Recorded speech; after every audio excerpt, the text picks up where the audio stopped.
ஸ்ரீ இராமாயணம் பாகம் 17.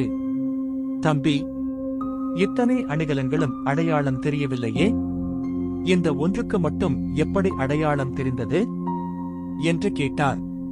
அண்ணா, இந்த 14 ஆண்டுகளிலும் தேவர் இருக்கும் என் தாய் சீதாதேவிக்கும் பாத பூஜை செய்யும் பொழுது பாதம் தவிர வேறு திருமேனி அங்கங்களை பார்த்தேனில்லை. அதனால் ஏனைய அணிகலன்கள் அடையாளம் தெரியவில்லை. காலாழைக்கு மட்டும் அடையாளம் தெரிந்தது. இந்த வசனத்தை சுக்ரீவன் முதலியோர் கேட்டு, இவரல்லவா தம்பி, இப்படி இருந்தால் தானே இருக்கலாம் நம்பி, இவர் நற்குண நம்பி, ஒழுக்கத்தின் தங்க கம்பி என்று பாராட்டினார்கள்.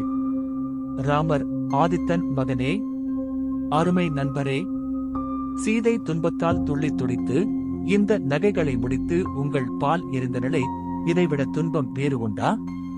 கற்புடைய பெண்கள் கணவனை இழந்த பின் அணிகலன்களை கழற்றி எறிவார்கள். நான் இருக்கவே சீதை அணிகலன்களை கழற்றி எறிந்தனளே, இதனால் நான் மாண்டேனா? இதனால் எண்ணுந்தோறும் உள்ளம் அலைகின்றது. சுக்ரீவா, என்னுடைய முன்னோர்களாகிய சகரர்கள் கடலை தோண்டினார்கள். அதனால் அது சாகரம் என்று பெயர் பெற்றது. என் குலத்து மூதாதையாராகிய பகீரதன் விண்ணிலிருந்து கங்கா நதியை மண்ணுலகிற்கு கொண்டு வந்தார். அதனால் கங்கை பாகிறது என்று பெயர் பெற்றது. என் தந்தையாகிய தசரதர் சம்பராசுரனை கொன்று இந்திரனுக்கு பொன்னுலகை வழங்கினார். இத்தகைய அரிய பெரிய ஆதித்தன் குலத்தில் பிறந்த நான் தாலி கட்டிய மனைவியின் துன்பத்தை களையாமல் வில்லையும் பழிச்சொல்லையும் தூக்கிக் கொண்டு அலைகின்றேன் என்று பலவாறாக புலம்பி அழுதார். அனுமார், எம்பெருமானைத் தொழுது நீங்கள் வருந்தாதீர்கள். வாலியைக் கொன்று சுக்ரீவனுக்கு முடிசூட்டிவிட்டால் 70 வெள்ளம் வானரங்களும் நம் வசமாகும். நாம் சீதையைத் தேடி ராவணனைக் கொன்று சீதையைச் சிறை மீட்கலாம். வாலிவதம் நாளை செய்யலாம் என்றார். எல்லோரும் இளைப்பாறினார்கள். ராமர் அனுமானுடைய ஆலோசனையை ஏற்றுக்கொண்டார். எல்லாரும் வாலி வாழுகின்ற கிஷ்கிந்தையை அடைந்தார்கள். ஒரு சோலையில் தங்கினார்கள். ராமபிரான், தம்பி சுக்ரீவா, வாலியை அழைத்துப் போர் செய், நான் வாலியை வதைப்பேன் என்றார். வாலியை போருக்கு அழைக்கின்ற ஆற்றலும் தைரியமும் சுக்கிரவனுக்கு இல்லை. வாலி மகா மேருகிரி போன்றவன், சுக்ரீவன் கூழாங்கல் போன்றவன். வாலியின் வீரம் எங்கே? சுக்ரீவன் வீரம் எங்கே?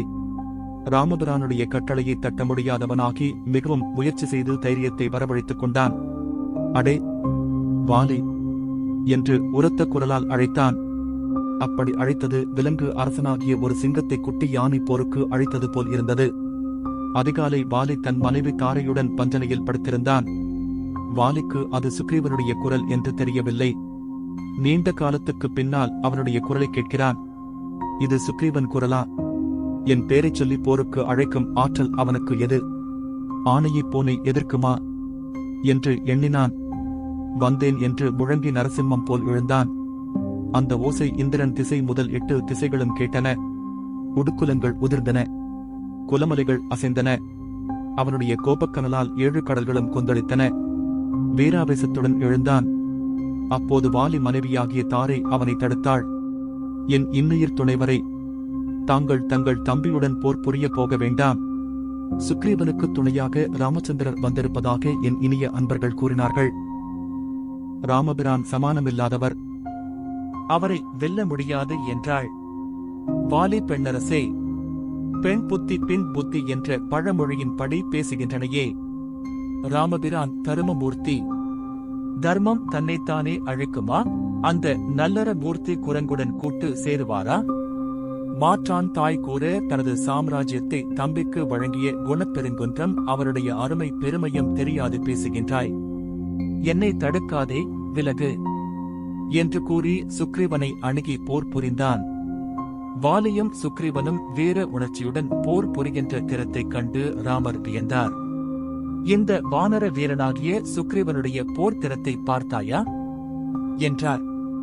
அண்ணா, உடன் பிறந்த அண்ணன் தெய்வம் போன்றவன். தமையனுடன் போர் புரிகின்ற இவனுடைய பண்பு உயர்வு அன்று என்றார் லட்சுமணர். தம்பி, உடன் பிறந்த தம்பியர் எல்லாம் பண்புடன் இருந்தால் பரதனுக்கு புகழ் உண்டாகுமா என்றார் ராமர். வாலியும் சுக்ரீவனும் மண்ணிலும் விண்ணிலும் பாய்ந்து போர் புரிந்தார்கள்.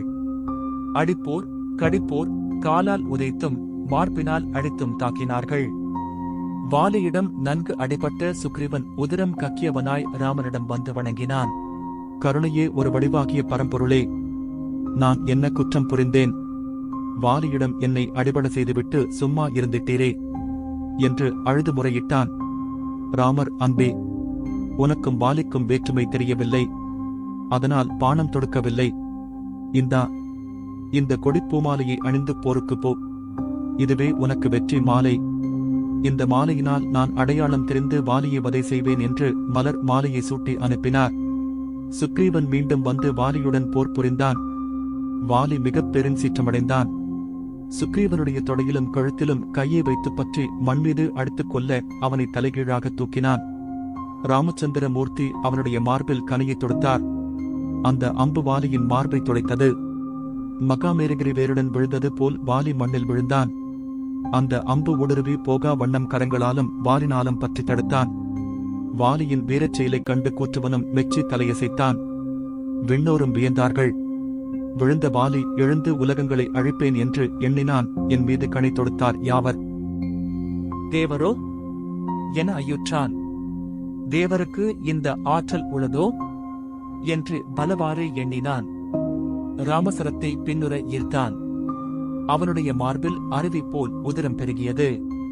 அதைக் கண்ட சுக்ரீவன் உடன் பிறந்த பாசத்தால் பெரிதும் உருகி அண்ணா என்று கதறி நிலத்தில் வீழ்ந்தான்.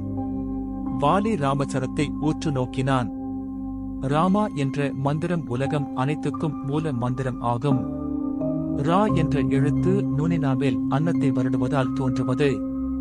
அன்ன நுனி நாவருட ரழ வரும் என்பது நன்னூல். மனத்தாலே, வாக்காலே, காயத்தாலே செய்த பாவங்களை ரா என்ற எழுத்து வெளியே விரட்டி எடுத்து விளக்குகின்றது. என்ற எழுத்து இதழ்களும் மூடுவதால் தோன்றுகிறது. மீ கீழ் இதழற பம்ம பிறக்கும் என்பது நன்னூல். என் என்ற எழுத்து வெளியே சென்ற பாவத்தை மீண்டும் உள்ளே புகாதபடி தடுத்து நிறுத்துகின்றது. இந்த ராமா என்ற மந்திரம் அனாதியே உண்டு. தசரத ராஜகுமாரருக்கு ராமா என்று பெயர் சூட்டினார்கள். இந்த அயோத்திகளில் வாழ்ந்த தசரத ராஜகுமாரர் பிறப்பதற்கு 21 தலைமுறைக்கு முன் இருந்தவர் ரசிக முனிவர். இவருடைய மகன் ஜமதக்கினி. இந்த ஜமதக்கினி முனிவருக்கு 5 புதல்வர்கள். இதில் கடைசி மகனுக்கு ராமன் என்று பெயர் வைத்தார்கள். இந்த ராமன் தவம் செய்து சிவபெருமானிடம் பரசு என்ற ஆயுதம் பெற்றார். அதனால் பரசுராமர் என்று பெயர் பெற்றார். ஆதலால் ராமா என்ற மந்திரம் மிகவும் தொன்மையானது. ஆன்மாக்களுக்கு நன்மை பயப்பது. இக்காலத்தில் ஒரு தலைமுறை என்பது 100 வருடங்கள் ஆகும். அந்த காலத்தில் 5000 ஆண்டு 6000 ஆண்டுகள் ஆகும். தசரதர் 60,000 ஆண்டுகள் அரசு புரிந்தார் என்பதால் அறிக. மும்மைசால் உலகம் என்றது அவன், அவள், அது எனும் அவை மூவினமையின் என்று வரும் சிவஞான போத சூத்திரத்தை குறிக்கும். இம்மையே எழுமை நோய்க்கும் மருந்தினை என்ற சுற்றுடர் மிக உயர்வானது. தாவரம், நீர்வாழ்வன, ஊர்வன, பரப்பன, நடப்பன, மனிதர், தேவர் என்ற 7 வகையான பிறவி நோய்க்கு இது மருந்தாகி துணை புரிகின்றது. வாலியின் இம்மந்திரத்தை ஏற்கனவே உள்ளத்தில் கண்டிருந்தான். இப்போது கண்களில் கண்டான். தன் மார்பை துளைத்தது ராமபானம் என்று தெரிந்த வாலி பெரிதும் நாணினான். திரிபுரம் எரிந்த விரிசடை கடவுள் போலச் சிரித்தான். அம்பு வந்த திசையை பார்த்தான். அரசு நீதியை ராமர் அளித்து விட்டார் என்று கூறுகின்ற வாலியின் முன்னே அரசு நீதியை காக்க வந்த காகந்தன் காட்சியளித்தார். ராமரை பார்த்து பெருஞ்சீற்றத்துடன் வாலி பேசுகிறான். ராகவா, மனுகுலத்தில் மூத்தவருக்குதான் அரசுரிமை. இது வழி வழியாக வந்த மரபு. இந்த மரபை காக்க வேண்டுமென்றால் கைகேயிக்கு தந்த வாய்மை அழிகின்றது. இந்த வாய்மையை காக்க வேண்டுமானால் மரபு அழிகின்றது. ஆகவே வாய்மையும் மரபையும் காக்க தன் இன்னுயிரை வழங்கிய வள்ளலாகிய தசரத மன்னவனுடைய மைந்தனா நீ. ராமா, உத்தம குணக்குன்றாகிய பரதனுக்கு அண்ணனா நீ. மனுநூல் என்பது மனக்குலத்தில் பிறந்த உனக்கே உரிமையானது. ஓவியத்தில் எழுத உண்ணாத பேரழகனே, ஜனக மன்னரின் புதல்வியாகிய அன்னம் போன்ற தேவையை பிரிந்ததால் உனக்கு எது அறம் எது மரம் என்று தெரியாது திகைப்புற்றிருக்கின்றாய். ராமா, அரக்கன் வேந்தன் உன் மனைவியை கவர்ந்ததற்காக வானர வீரனாகிய என்னை கொல்ல மனு தருமம் கூறியிருக்கின்றதோ? கருணை நிறைந்த நீ கருணையை துறந்தனை. பனை மரத்தில் தேள் கொட்டினால் தென்னை மரத்தில் நெறிகட்டுவதா? ராவணன் செய்த பிழைக்கு என்னை தண்டித்தனையே. நான் உனக்கு என்ன பிழை செய்தேன்? நீ இந்த தீமை செய்தால் புகழைத் தாங்கவரார் யார்? ராமா, கூட்டு சேராத குற்றவா, இந்த குரங்குடன் கூடினாயே. உன் அரசை உன் தம்பிக்கு தந்து நாட்டில் ஒரு செயலை செய்தாய், என்னை கொன்று என் தம்பிக்கு இந்த அரசை தந்து காட்டில் இச்செயலை செய்தாய். தமையனைக் கொன்று தம்பிக்கு அரசு தரும் செய்கை இத்துடன் முடிந்ததா, இன்னும் இருக்கின்றதா? தோல்வியறியாத பரம பராக்கிரமசாலியாகிய என்னை வதைத்து இந்த சுக்ரீவனை துணை பற்றினாயே, இது அறிவுடைமை ஆகுமா? சிங்கத்தைக் கொன்று முயலை துணை பற்றியது போல் உள்ளது. தொடரும்.